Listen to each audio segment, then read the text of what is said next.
zero tax up to rupees 12 lakhs and it can be up to 12.75 lakhs in case of salaried individuals. This is the talk of the country now thanks to the union budget, and here we have the new tax slab rates. This is applicable for the financial year 2025-26. It means its corresponding assessment year is 26-27. So here up to 4 lakhs there will be no taxes.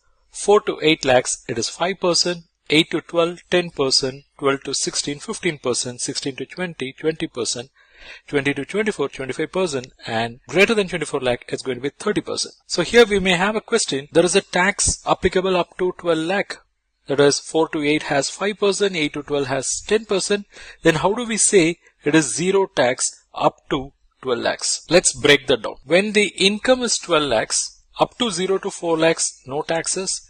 4 to 8 lakhs, it is at the rate of 5%, so tax amount is going to be 20,000. 8 to 12 lakhs at the rate of 10%, tax amount is going to be 40,000. It means effectively 20 plus 40, the tax amount should be 60,000.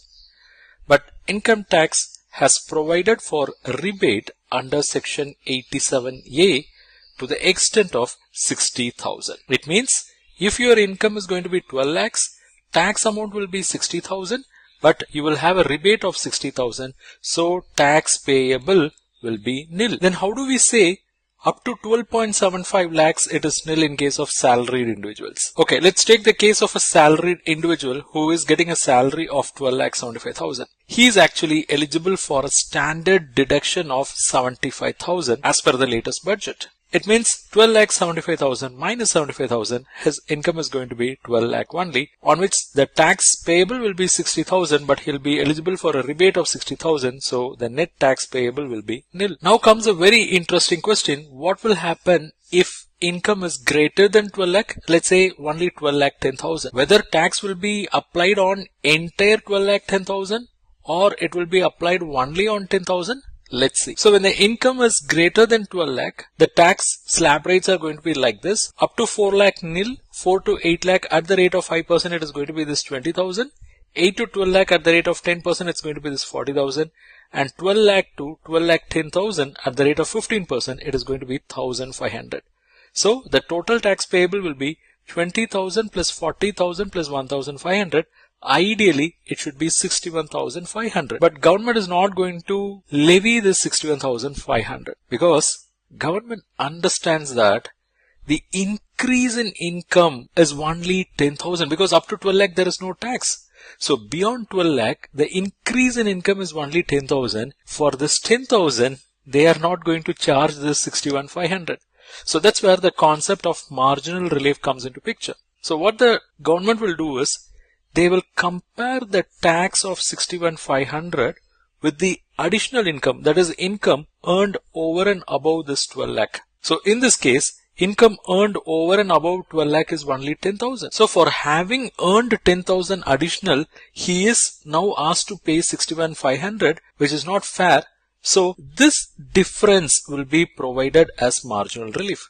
So the difference is 61,500 minus 10,000, that is 51,500. Meaning if he is earning greater than 12 lakh, then the tax amount collected on that additional income should not exceed the additional income itself. So on the 61,500, this 51,500 will be provided as marginal relief. So the tax payable will be 61,500 minus 51,500. It means only 10,000 will be the tax payable when income is something like this. That's amazing, right? Let me also give you another scenario. Let us take this scenario when income is 12,70,000. So in this case, as usual, we'll calculate as per the slabs.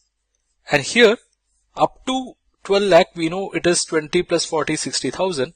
And 12 to 12 lakh 70,000, that is 70,000 at the rate of 15%, it is 10,500. So totally it is 20 plus 40 plus 10,500, it is 70,500. So here this individual is asked to pay 70,500 because his income exceeded 12 lakh by 70,000. So for marginal relief, what we will do? We will compare the tax payable with the income that exceeded 12 lakhs. So 70,500 minus 70,000. So the excess portion is only 500. So this 500 alone will be provided as marginal relief on the calculated amount of 70,500. So the net tax payable will be 70,000. So this is how things are going to be in future. That is from the assessment year 2026-27. And also please note the cases where there are special tax rates. Let's say in case of capital gains and all, taxes will be levied and collected as per those special